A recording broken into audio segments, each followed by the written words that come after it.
about something near and dear to our hearts, that, of course, being movies. They fuel our lives. So many amazing films out there. Some pretty not amazing films out there, too, if we're being honest. But you know what? We take the good with the bad because you almost got to, especially in this day and age where we don't have a lot of new movies coming out. That is indeed important.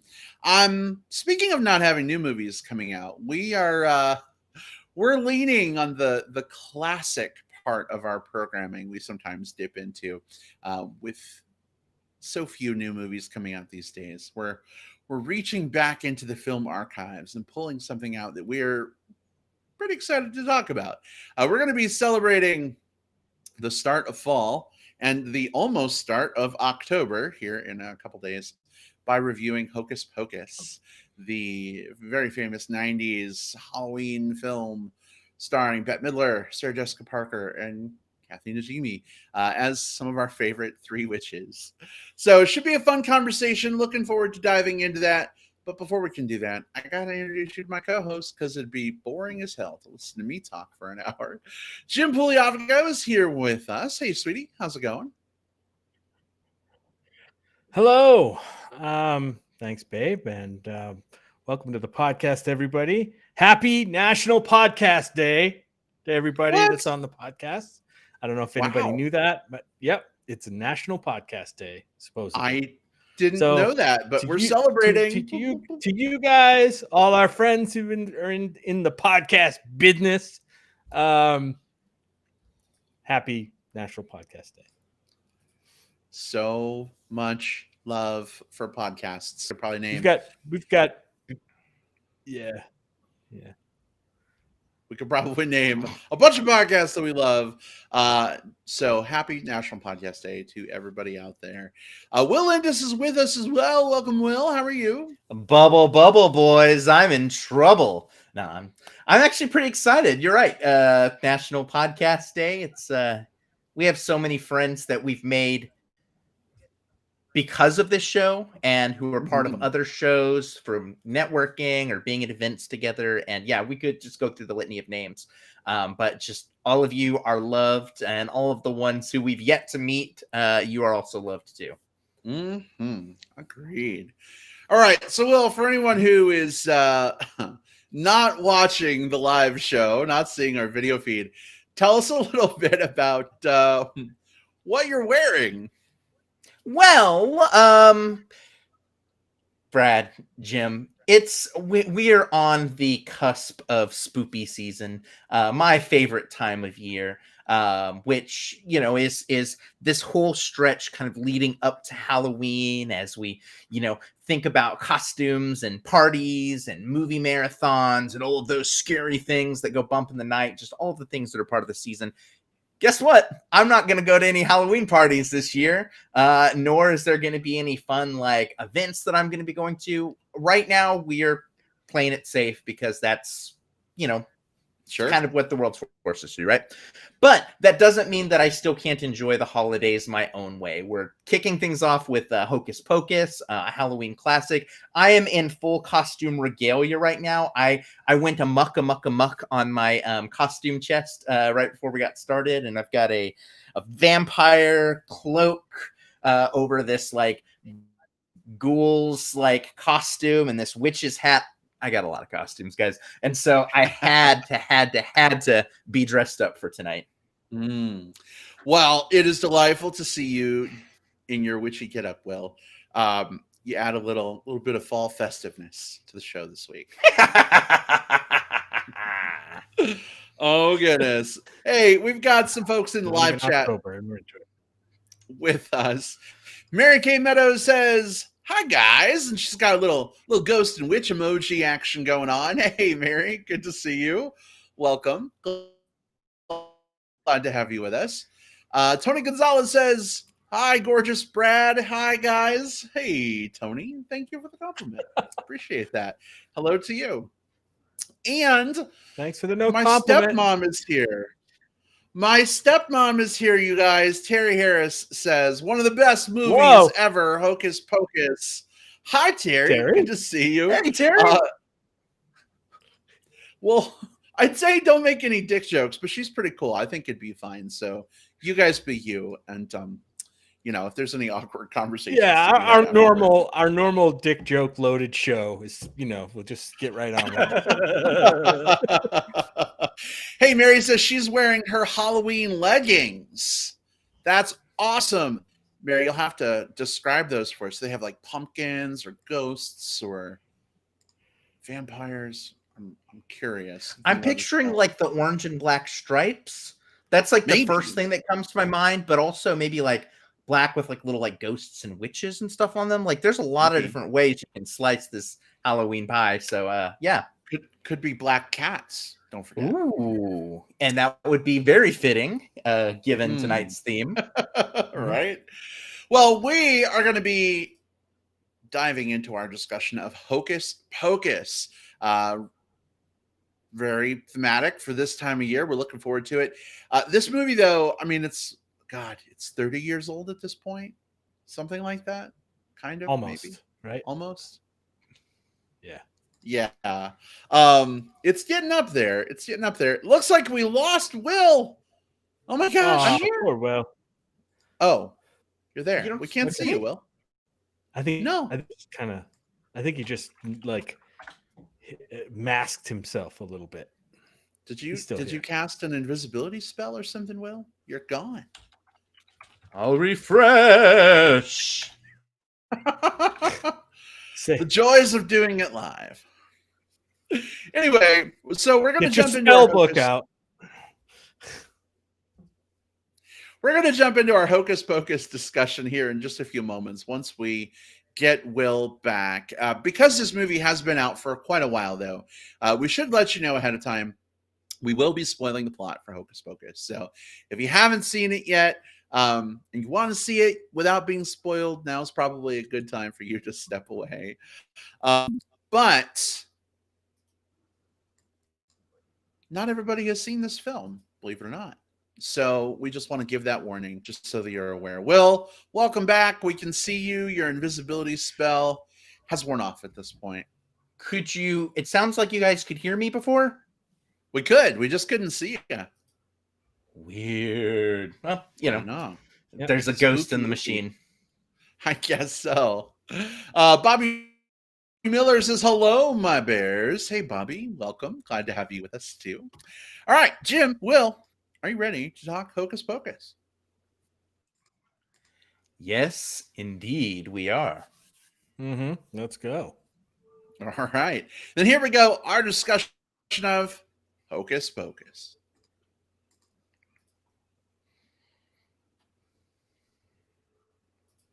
All right, Will, if you wouldn't mind kicking off our conversation this week, tell us a little bit about what this film is about. Did you love it? Not so much love it? Go for it. All right, we'll start with the IMDb description just to sort of set the table for what Hocus Pocus even is. And instead of IMDb voice, I'm going to use Witch voice today. So, a curious youngster moves to Salem where he struggles to fit in before awakening a trio of diabolical witches that were executed in the 17th century. Which this is a movie that came out in 1993. So yeah, like decades ago. You can find it right now on Disney Plus if you're looking for like where can I track this thing down. There's other streaming platforms, of course, but Disney property, Disney Plus, easy enough place to find it, since a lot of people probably still have at least they're still in that 30 days of when they got Disney Plus for Mulan. Anyways, might as well watch it here.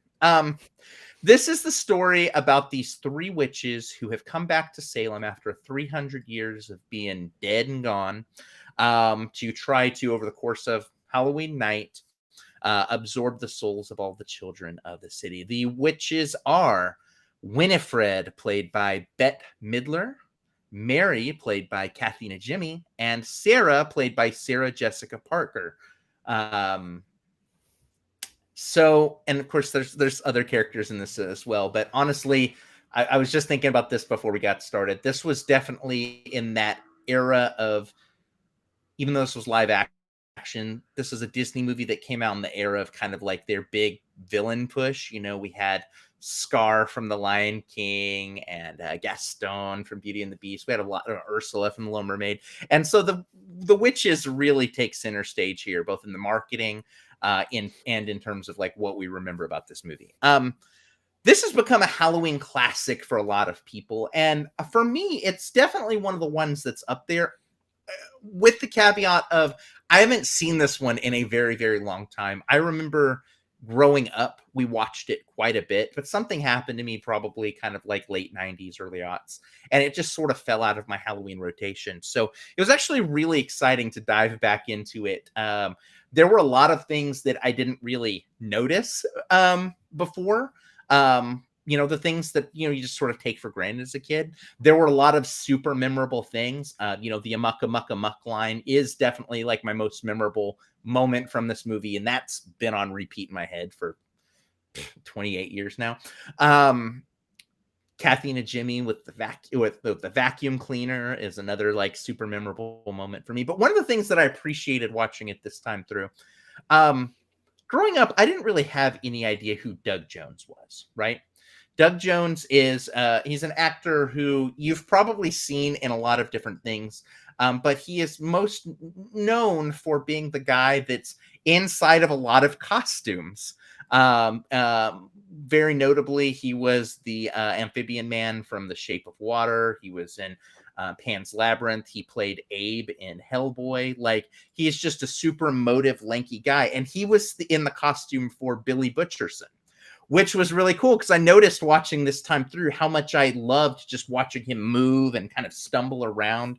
And I took that for granted as a kid. So all of that to say, this was a super fun watch, not just for the nostalgic point of view, although it definitely scratched that itch for me, but also like just being able to come back to it this many years later and still be able to find new things, find things that scratch different itches for me.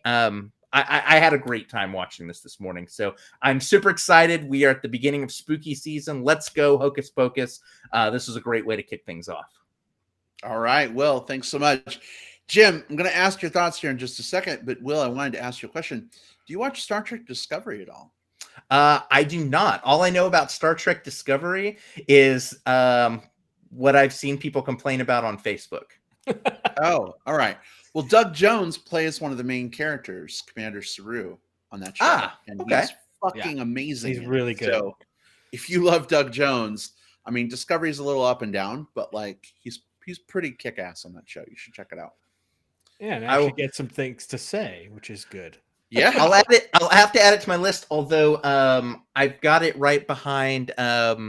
I promised a friend that because I had never seen a single episode of Deep Space Nine, and they said, "Oh, like, yes, that's the one." I probably watched like 15 episodes of Star Trek across like any series total. And so they're like, "Well, Deep Space Nine's kind of like that's." I think that's the one you'd like the most. So yeah, I would agree with that. You got to get through the first 2 seasons. So that's exactly what they said too. Yeah. they were like, Will, just like stay with it. Like there's some filler at the beginning, but then like it really kicks in. Only so 30% of the show. Yeah. You can... All right. Well, babe, how about you? Tell us a little bit about your thoughts on Hocus Pocus. Did you see this when it came out originally, or was this something that you saw later in life? I know I saw it many, many years ago. I don't remember exactly when I saw it. I was an adult, obviously. I was not a child of the 80s or 90s. So when this came out, I was well into adulthood. And I remember it being, fun, kind of, but for me, maybe more forgettable. I think what I remember most about this movie is for a while, I lived in an area of Massachusetts, which was very close to Salem. It's called the North Shore of Massachusetts, which is Salem, Beverly, Gloucester, that area. I lived there for several years. My daughter was born in Beverly, which is the next town over.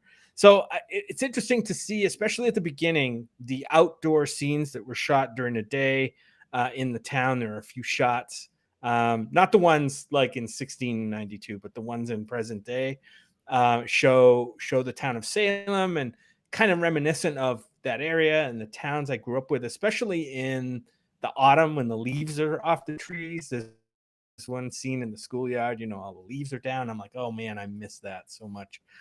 But yeah, this time around, I can't say I was super excited. Well, I'm super excited to see it, to talk to you guys about it on the show. But I think something tells me that this movie just really appeals to children of the 80s and 90s. It's that kind of adventure, kind of that mini ensemble kind of adventure, like a kind of like a Ghostbusters feel kind of to it a little bit, kind of adventure, but also very high on the camp and comedy and slapstick, a lot of slapsticky stuff.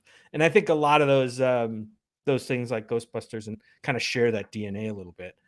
I was really digging this movie at the beginning. I really like the opening part of this where they're back in time, and is it Thackeray Binks, the kid and his sister.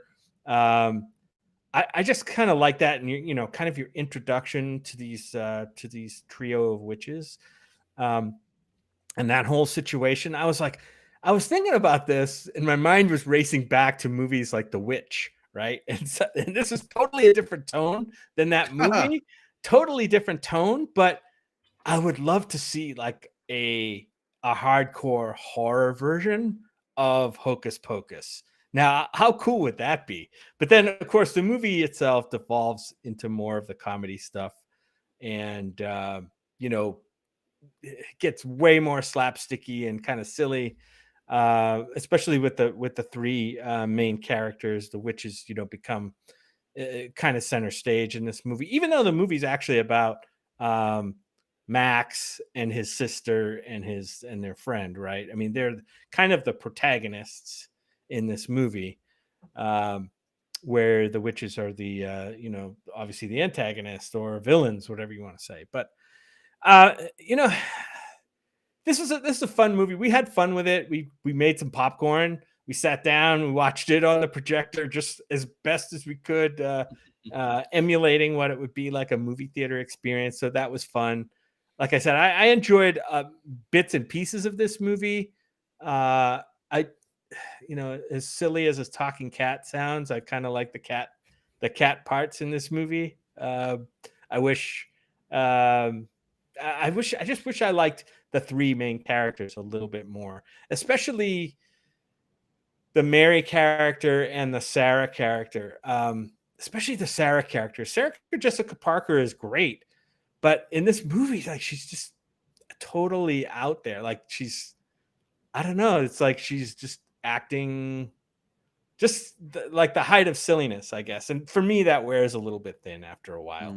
And yeah, Will, you mentioned Doug Jones. It's great. I mean, he's so great at like the physical aspects of acting, like the body movements, and he just totally makes a character, whether was it Billy, what was his last name in this movie? Billy Butcher in this movie, or the villain in the monster in like Pan's Labyrinth or whatever.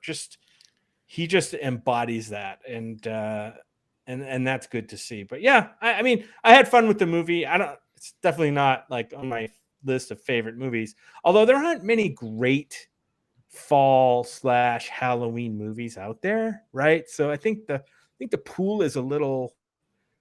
There are some, don't get me wrong, there are some, but I think the pool is a little bit limited in terms of that. So yeah, we've talked about other ones through the years on this podcast that I probably would put ahead of this one, but still I had fun. Definitely glad to hear that you had a good time with it. You mentioned that this one, may resonate most with children of the 80s and 90s.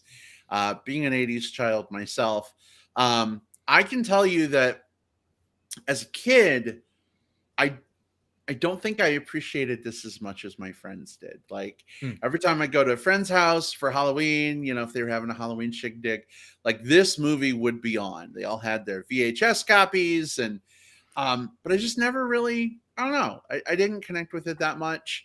But as an adult, I don't know, about 10 years ago, we went to a friend's house for their Halloween party, and they had this movie on, and I hadn't seen it since I was a kid. And watching it, I don't know, like it affected me more than it did when I was a child, I guess. Maybe because like I really appreciate Kathy Najimy. She's fantastic in the Sister Act films. She's in the Bear City movies, which is awesome. But for me, like seeing her pop up in this film again, I was like, oh my God, I forgot that she did this movie. Sarah Jessica Parker. I feel like of the witches, she's the least memorable of the three. But Bette Midler, I mean, like the height of campiness in this film. And watching it again last night on the projector, it was, I don't know, it was neat for me to watch Bette Midler, like bigger than life, flying around on her broomstick, doing her whole like buck teeth, like, I put a spell on you thing. I don't know, maybe it's because of the Rona. Mary Meadows in the chat says this was the year they were going to go to Salem for Halloween, but because of Corona, they can't go. And I was lamenting not necessarily a trip to Salem, but the fact that like we're not going to Halloween parties this year. Right. I don't think trick-or-treating is, happening this year. And even if it is it safe? So it's like all the great things about Halloween are like being stripped away. So for me, it was kind of magical last night watching this film again. It's silly. It's campy. It's kind of dated. But it was kind of a fun romp for me. And Kathy Najimy flying on a vacuum is like my go-to Halloween memory now. So I very much appreciate this movie. Yeah, she throws that vacuum cleaner between her legs and she like takes off. Like she's electrified. She gets off. Brad, you mentioned that joke didn't suck. So Brad, you hit the nail on the head with you said the magic word on this one, which was camp. And that's why I think I do appreciate this probably even more than I did as a kid. Because again, I told this story a lot on the show. Like growing up, I watched a bunch of horror shit because that's like what we did. Like, so a lot of my Halloweens were like my go-to for like the family style stuff was like Monster Squad and like Lost Boys. But then we would like rent like, slashers and stuff like that. But Hocus Pocus wove its way into the rotation and worked its way out. And then coming back to it now, having all of these different years of experience, so there is now like a big part of like kind of modern queer culture, which is much more kind of centered in and around like drag, which is something that has been honestly in play for a long time, but it has definitely been much more within pockets than it is like kind of the mainstream push that we've seen with it over the last decade or so. And the three performances in this from the three witches it is an ensemble of amazing drag camp performances, just in terms of like the energy and just how much fun they are there to every second they're on screen. They're chewing up every bit of the scenery, and it's not like realistic, but it's not like intending to be realistic, like their job is to just be kind of like the most like turned up to 11 versions of those characters as possible. And to me, I think all three of them nailed it. Like I love like Bette Midler just like seeps like this like kind of like in control like evil of all of this, but also just the moments where she's like hurt by being called ugly and kind of like corralling the sisters. Like it's a lot of fun. Kathy Najimy, just the way she talks, the smelling the children is so neat. And just vapid Sarah kind of like twirling and swirling her way around. Like I've not seen like a sort of like a drag show version of this, but I bet it exists, and I bet it is absolutely just top-notch fun. Like I don't know what you're talking about, Will. Ooh. Amok. I don't know. Yeah, for those of you who can't see, I put a spell on you. Brad's in drag right now. But 100% making the point though, right? Like, because like this movie, like just makes you want to be silly and like to sort of give into the silliness of this. There's some script issues here. There's a lot of times where the witches are like, if you really sit down and try to cinema sins it or whatever, which don't cinema sins it because it's garbage. But if you were to try to like do that, there's moments where they're like, we don't know anything about how roads work. And then a moment later, they're making jokes about being like highway patrol and stuff like that. Like the witches are inconsistent, but you know what? It doesn't matter. Yeah, that's right. It doesn't matter in there if it works. Yeah, right. because it's there for the jokes, it's there for the fun, it's there to make because and again, the target audience for this is kids who want to like capture that Halloween feeling, like the fun of like dressing up and sort of getting involved with like spooky stuff, but not necessarily wanting to wet the bed and like have a nightmare that night. This lets them have that fun experience for something more than just going out and getting candy. And so the jokes, the camp, just the silliness of it all 100% is like, it's part of the magic. I absolutely agree. And it's cool to like help that magic spread. A friend of ours is actually in the chat, Shalimar. Hey, Shalimar. Shalimar is like our go-to Halloween friend. She has amazing just Halloween craziness going on. And she says, I've honestly never seen the movie, but y'all are making me want to see it. And she says she loves the costumes as well.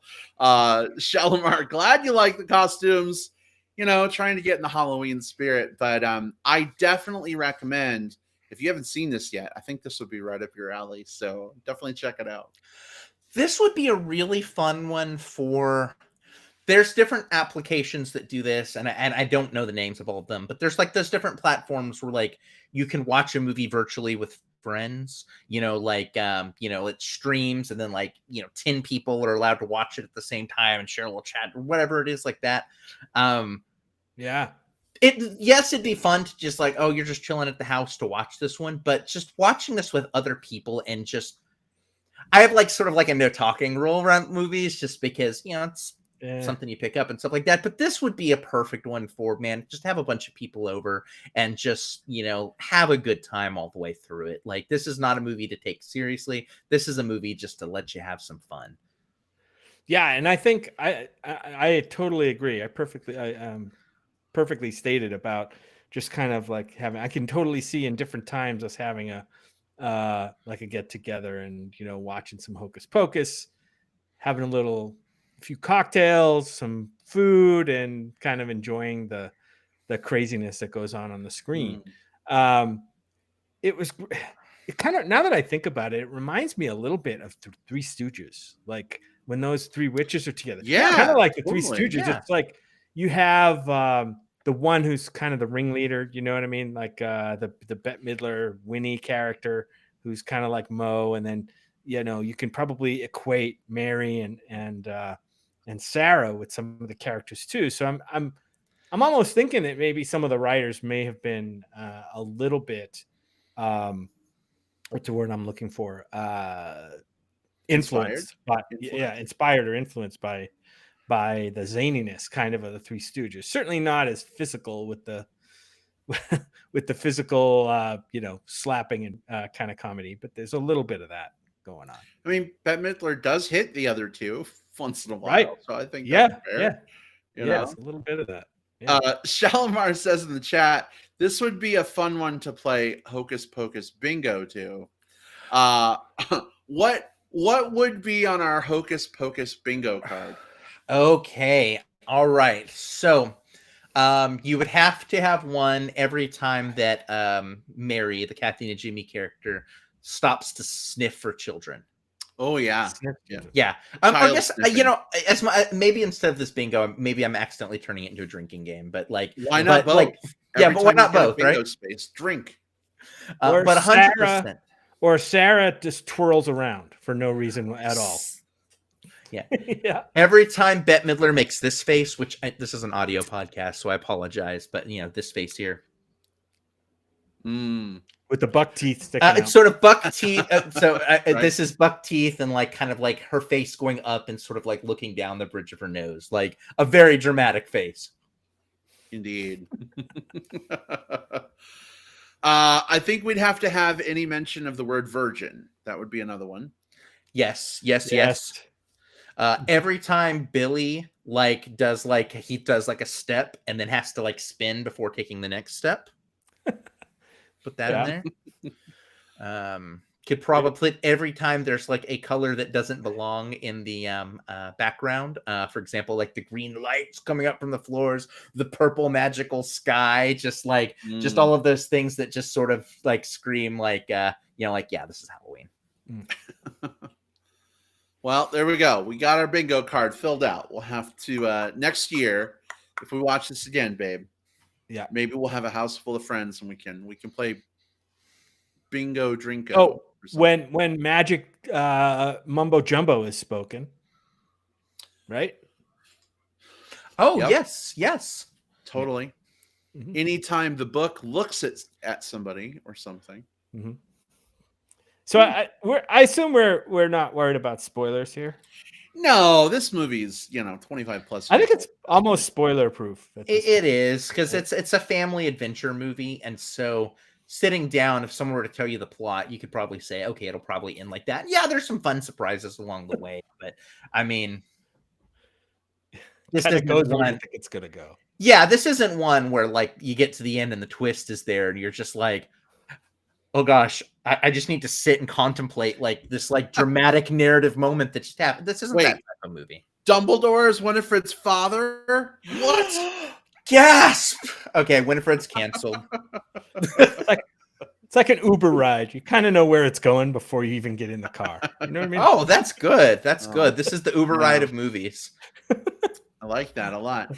Hey, so I was just looking through current day pictures of the cast. Larry Bagby, who played Ice in the movie. Ice.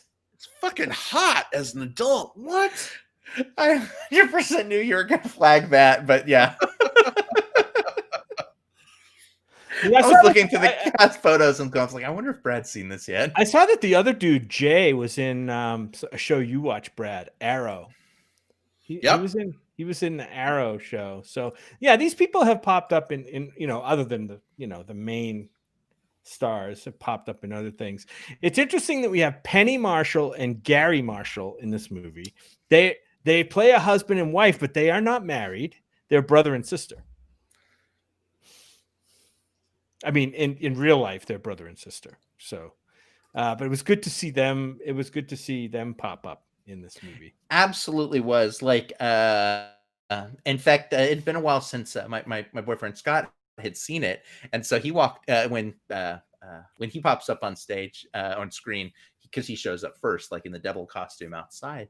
Right. And the first thing he said was, "Okay, cool, but where's Penny Marshall?" And then as soon as we walked inside, he's like, "Oh yeah, there she is." So it's like he was ready for it. I guess Penny Marshall's married to Rob Reiner. Yes, I think. Yeah. But that was kind of cool. A cool touch in the movie. Some other neat little we talked about the witches, and the witches are, again, they're what you market, right? Mm-hmm. Like they're the thing that you most remember. Thora Birch was in this. Yes. Thora Birch went on to be kind of an indie darling for a bit. Like she was the lead in Ghost World. She was one of the non-adult leads in American Beauty. She was in for a bit, Walking Dead. I don't know if she might still be in it. I don't know at this point. Like I don't know. I've sort of given up. But she's turned into a pretty solid actress. Maybe not as much here. But she was also a young actress, and so I don't really hold that against her. She was trying hard. She was trying hard, right? Jim, I know how you feel about kids in movies. There are a lot of lines in this movie about them wanting to like just kill all the children in the town, and on some level, were you just sort of like, yeah, I kind of hope they pull this off. Well, this is why I love the beginning of the movie where they actually killed one. He's like, yes, one down, 999 to go. Wow, this movie is not fucking around. Like this movie that's off. It's good. Not just that they killed a child. I mean, like that there felt like there were actually real stakes there for a while. You know what I mean? Sure. Yeah. Until we went into, more into Fantasyland a little bit. Yeah, but those stakes set up to where, like, even though like the threat wasn't them like, just like slashing kids in half left and right, which would have been a very different movie. The fact that they led with that did make it to where, this group of 3 campy, silly witches still posed a threat, and you still knew, like, well, if they carry through with their threat, this is still going to happen. Like, this is still something bad can still happen. So I at least like that they set everything up in that really cool opening scene so that they could just have fun with the rest. Oh, for sure. And Jesse in the chat says a good movie always has child mortality. So, oh no. But is that going on the poster now? Maybe it should. We could design a Hocus Pocus 30 years later. Speaking of which, 30 years later, they are supposedly working on a sequel to this movie. I don't know if it's a sequel. Yeah. Sequel, prequel, I don't know what it is. But anyway, it's been in the works for a little while now, and I think it's going straight to Disney Plus. I think that's. I had not heard this, but it was announced. Super. It was announced fall of last year that they were doing it, and Bette Midler had on Twitter. She was like, "Hey, getting the girls back together," and official announcement came, and yeah, so it's going through, I think, pre-production right now. I don't think filming has started, but they're shooting for like a 2021 release. Maybe. Given, but no, that's cool. And honestly, like, Disney Plus, there's some potential issues, right? Like, Disney Plus as a platform could potentially become a dumping ground for Disney to put the things that aren't their big money draws. And that's kind of one of the worries that you have. But it also opens the door for them to kind of play around with some things like this. It's the same reason why Netflix has been able to kind of like revitalize a few television shows, give them a few extra series. Like, they can take some chances. I don't think we would be getting a Hocus Pocus 2 or whatever they end up calling it, without the Disney Plus platform sort of needing that original content. So I'm excited about that marriage of property and platform. And hey, it's kind of interesting. Oh, go ahead, Brad. We get a new vernacular now. Instead of direct to DVD, it's direct to Disney Plus. Disney Plus. Oh boy. Direct to D. Direct to the D. I mean, I'm all about being direct to the big D. I said it. The words came out of my mouth, and then I realized, yep, okay. Well, yep, okay. You just said came in mouth in the same sentence. Oh gosh, I didn't even catch that one. Really? That's what we've heard otherwise, Will. We have heard otherwise. But you catch this. Yeah. We are on a magical adventure right now. I am strapped onto the broom, and just like away we go. Strap on. Okay. Oh God. No words are safe. Speaking of going into this territory, like, it's amazing how a movie like this could never really be successful, like in theatrical release these days. I mean, assuming we had theaters still, could never really be that successful in a theatrical release these days. Typically, you got to have your, like, if you have like a 3, male, 3 female, whatever kind of ensemble kind of cast, a comedy kind of adventure. It's got to be raunchy, right? You need to have like the three guys go on a bender on the weekend, or the 3 girls go on another bender, to try to have a vacation on an island somewhere, and it goes kind of always toward the raunchy side, where you got to give this movie credit for being rather, aside from the child mortality, being like fairly wholesome, like in its way that it approaches comedy. But then it's also sad that you realize that I don't know if anything like that could really be commercially viable anymore. Think about that.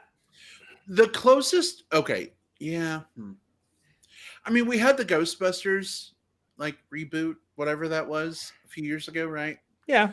There was some raunchiness there with Thor, in his underwear. But otherwise it was pretty wholesome, wasn't it? It was pretty scaled back in terms of like, Yeah. you know, like it wasn't. It was still able to be a family movie. Like Yeah. like the raunchiness was like, you know, the implied stuff. It's like the equivalent of like when Bugs Bunny like puts on lipstick and goes yoo-hoo or something like that to a guy. It's like obviously he's like flirting or whatever like that, but it's obviously more like for the punchline. And that's kind of what I see with that. So I think that's a pretty good comparison. We're getting asked in the chat about our favorite Halloween movies. Jordan Riley. Ooh. Hey, Jordan. Good to see you. He says, favorite Halloween movie and why?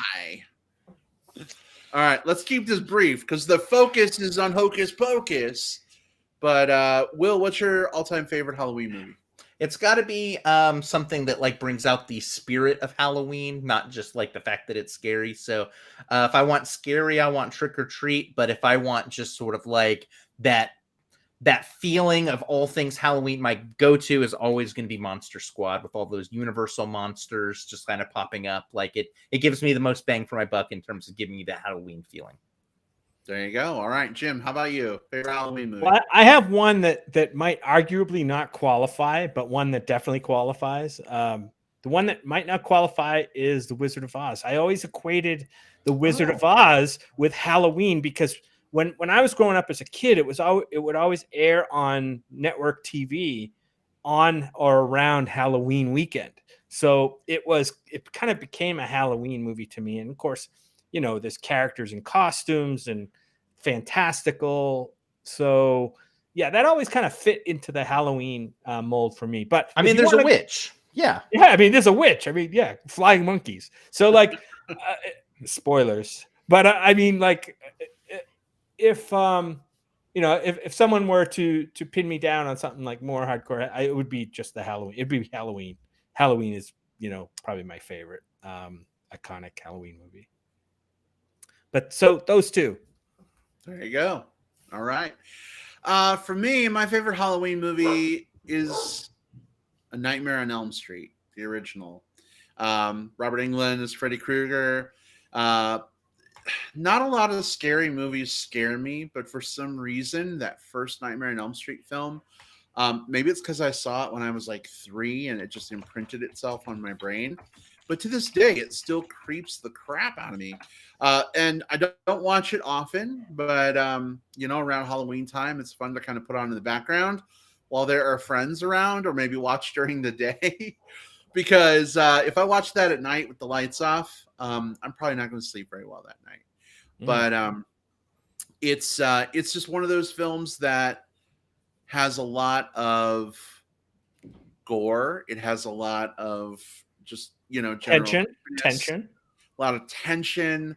And I'm all about the strong, powerful final girl. So Nancy in that movie is like one of my horror movie heroes. So there you go, A Nightmare on Elm Street.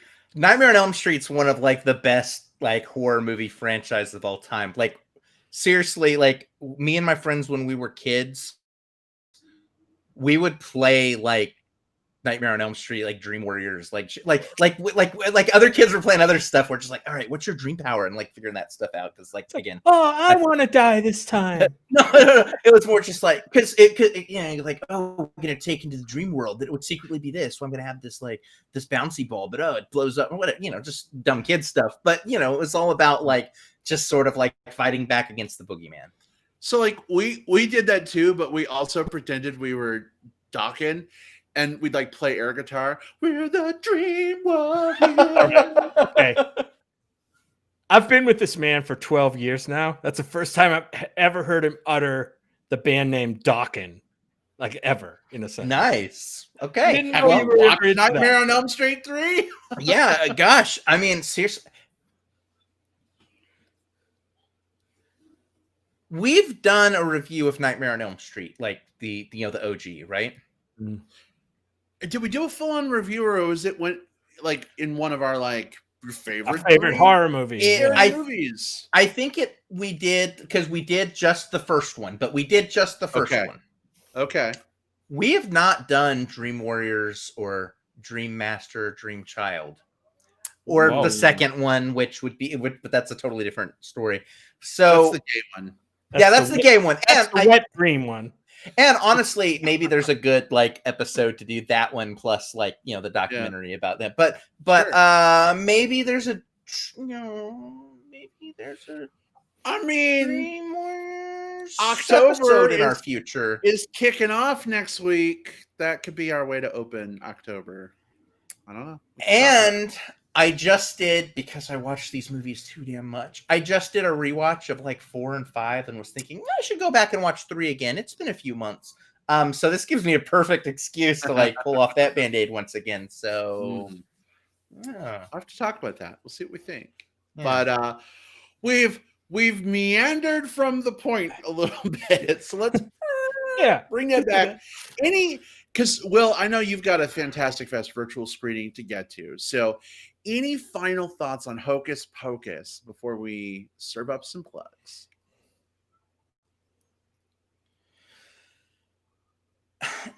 I do encourage people to like give it a go, because the other thing that I don't know that I hit on enough with this was like, there's a lot of really heavy stuff happening in the world right now. Very obviously, we politics, COVID-19, just everything. Everything is so everything right now. And what was so nice about this one, in addition to like, the nostalgic scratching the itch, or like the like discovering new things about it, it also felt like it was 90 minutes of just like being able to sort of let some of that stuff go and just allow myself to be in this like silly, campy world where even though things were scary, I knew everything was going to be okay at the end. And that feeling by itself feels very rare these days. So I think there's something of value for just like, this is a really good pick-me-up if you need a pick-me-up. Absolutely. I want to touch on a couple things really quick. I know, Will, you got to go. The only thing, Mary K. Meadows has commented. She says, the only thing was having to explain virgin to my boys. And Mary, that one's pretty simple. You just say, well, he's never kissed a girl, or he's never been kissed by anybody other than his mom. You could say something like that, right? I don't know how parents would handle that today, but that's kind of true. He's a type of olive oil. Or someone who hasn't made a baby yet. Like all the other 14-year-old kids. I'm not a parent. What am I supposed to do with that? I don't even know. Sometimes when two people love each other very much, okay, no, hold on. Hold up. Let me get the dolls. I don't know. I don't know how you'd do it either. Mary says, no. Mary says, oh no, I explained it legit. Well, props to you, Mary. Oh, that's awesome. I love to hear when, parents deal with those subjects like straight on and frankly, like my parents really didn't. So. Yeah. Wait, your parents didn't sit you down and say, when a man's penis becomes erect, it is forcefully inserted into the vaginal. Wait. Whoa. Leave the forcefully out of that. Forcefully? That sounds gross. That's I listen, if you're kids are going to say gross anyway. That's if you're going to get the payload to the baby factory, like, you gotta. Oh well, I think there's a lot of different ways that we can go about this. The baby factory. I mean, maybe that's it. Maybe that's it. Just use really like, capitalist, we live in a consumer society terms. Like, hey, look, so sometimes when you order a thing from Amazon, the package has to get to your home. And then once it does, you're able to open up and there's a baby inside. But the package comes from the guy and the home is the mommy. I don't know. There's a way to make it. How does Amazon Prime enter into this? That's what I want to know. I mean, same day delivery. Well, Brad, sometimes when you're with a partner, the package arrives right on time and it's wonderful. And sometimes you're sitting there looking at your watch going like, shouldn't it be here by now? I've kind of got other things to do. Can I just, Oh, listen, next time I'm in a situation where it's taking forever, I'm just going to say, your package has been delayed. Can we Amazon Prime this thing? Oh my God. Oh my God. Oh my God. Mary Oh my God. says, all right. that's why there's a smile on the Amazon box. Actually, I think it looks like a dick, not a smile, but you know. I Does mean- kind of look like a dick. One man's dick is another man's smile. Anyway, all right. Hey. My final thought on Hocus Pocus is that I had a little bit of a crush on the actor who played Max's dad, Charles Rocket. When I saw the movie, I know, right? When I saw the movie as a kid, I just remember thinking he was a very handsome guy. But recently, I've seen pictures of him when he was older with his like Al Borland beard and haircut, and freaking hot. I wish he had been in the movie with a beard because I'm all for it. To each their own. I mean, It's a good takeaway. To each their own, daddy. All right. Hey, let's do some plugs so we can get Will on the way to his screening. This is our part of the show where we put things on your radar that we think are worth checking out. Jim, did you have anything this week? I do. What do you got? So this is a little different. Usually I've seen the plugs that I'm going to plug. This is one where I'm going to plug something ahead of watching it, and then I'll come back and let you know, maybe how it was later on. But this one is a movie that's opening today, actually, on Netflix called The Boys in the Band. And it's a LGBT-themed kind of remake of a movie from 1970 where a group of gay friends get together at a birthday party in New York. It's set in 1968. And they basically are just kind of deal with their feelings about being gay and their feelings toward each other, and kind of buried truths that were kind of forced upon them in the time. So it's going to be interesting to see how a current day sensibility, with current day sensibilities, how the 1968, gay ethos plays out. So this one stars Jim Parsons. Brad, I know you're a fan of him from The Big Bang. Yep. Zachary Quinto was also in this one. So and Matt Bomer and a bunch of others. But this one looks pretty interesting. I'm going to give it a shot. I actually have not seen the original, so I might watch both. I will watch it with you. Okay.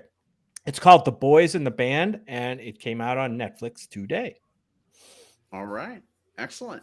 Thanks so much. Will, what have you got this week? Well, so mine's one to look forward to. I've been sort of in festival land right now, and so a lot of my things are sort of around that right now. But there's a movie that's coming out later this year. It played at the New York Film Festival, at Venice, and a few others. And because it's a short film by a well-known director, I have a feeling it's probably going to find its way onto streaming sooner rather than later, as opposed to like waiting for a theatrical push. The movie is called The Human Voice, and it is directed by Pedro Almodovar, who we loved him fairly recently doing Pain and Glory. But I mean, he also did All About My Mother, Skin I Live In, just a lot of like great films. And it's starring Tilda Swinton, and she's almost the only person in this entire 30-minute movie. It's just this they decided to do something that they could film kind of easily during, everything going on right now. So the limited cast, the entire set is a house that's built inside of like a warehouse. And so when you look inside of there, you get to see, Tilda Swinton dealing with the fact that she's dealing with this like relationship that's gone wrong, and she's dealing with it over voicemail and trying to leave messages, and she's obviously not handling it super well.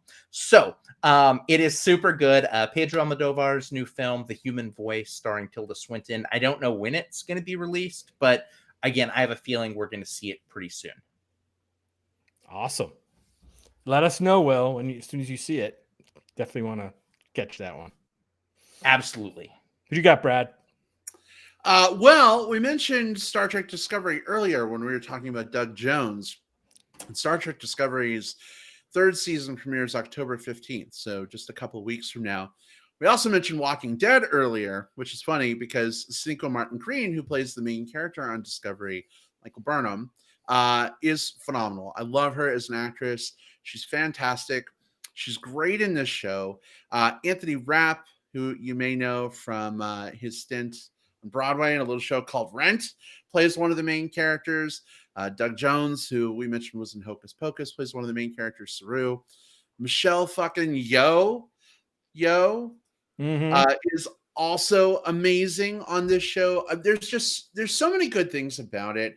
The second season, for some people, was the best season. For other people, the first season was the best season.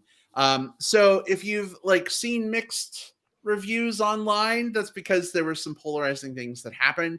But overall, the show is really great. If you're craving new Star Trek, you've got a couple weeks. So because each season is only 14 episodes, if you started tonight and watched just a couple episodes a day, you could be all caught up in time for season 3. Start your free CBS All Access trial, right? Yep, absolutely. Yep. Check it out. Catch up. Be ready for season 3. Jonathan Frakes, who played Commander Riker back in Star Trek The Next Generation and on Star Trek Picard, has directed several episodes of the series.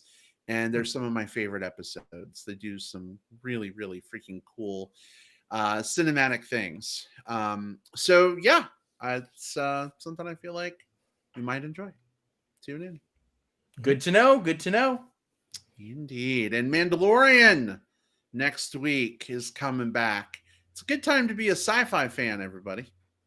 I don't know how I don't know how I'm going to keep up with all of it. Like right now, there's so many shows that I need to get to. The new season of Pen 15 Penis. I don't know how you're supposed to pronounce it, but it's spelled Pen 15, but Pen 15, the joke is that it looks like penis. But right now, I think my only kind of go-to each week is we get our watch Big Brother, kind of in spite of everything, but Lovecraft Country, and that's kind of all that I'm able to just sort of commit to each week. So I want to check these shows out. I don't know when. Well, I don't know when. At least you're not one of those people. I saw this meme on Facebook the other day that's I'm one of those people where I say a movie or a TV show is going on the list when someone brings it up, but there is no list and I'll never check it out. So at least you're not one of those people. I have a literal list of television shows that I need to catch up on that I started at the Emmys last year. Not the ones that just happened, the one prior. And so so this year I was just well, here's some new ones to add to that list. So there is an actual list. I've not made any progress on it. Yeah. It's because new things keep getting added, right? It always feels like you're running in place. But what a good problem to have, right? Yeah, definitely. There's still so much content out there, and it's great. It's I not having more content than I have time is way better than the opposite problem. This is so true. Very true. All right. Well, we'd just like to thank everybody who tuned in with us this week for our discussion of Hocus Pocus. Lots of people in the chat, lots of comments. We didn't get to read every single one, but it sure means a heck of a lot that you tuned in. Thank you for being with us this week. Looking forward to what's coming next week. If anybody wants to chat between now and then, Jim, where can folks find you online? Find me on Twitter. My Twitter handle is at JJP Out West. My initials, JJP OUTWEST. And find me on Facebook, Jim Pugliafico. All right. Excellent. And Will, how about yourself? You can find me on Twitter. I'm at Whatever Cove. It's a shit show there. You can find me on Facebook. Just look for my name, William Lindis. It's down here beneath me. Make sure that the photo matches what you'd expect, because there's another one on there and you want to make sure you have the correct one. Not also, a beard, no beard thing. Is that a beard? No I don't think there's a beard right now. But you can also check Letterboxd, and Letterboxd is where I review like every movie that I watch, lists and stuff like that. It's a lot of fun. Just look for William Lindis there. Follow me. I'll follow you back. All right, excellent. You can find me on Facebook. Just search for Brad Harris. I'm also on Twitter at iBradPro and on Letterboxd at that same moniker as well. Folks, it's been a pleasure. Can't wait to do this again next week. Stay safe, stay healthy, watch movies, and we'll chat with you soon. Goodbye, everybody. Bye.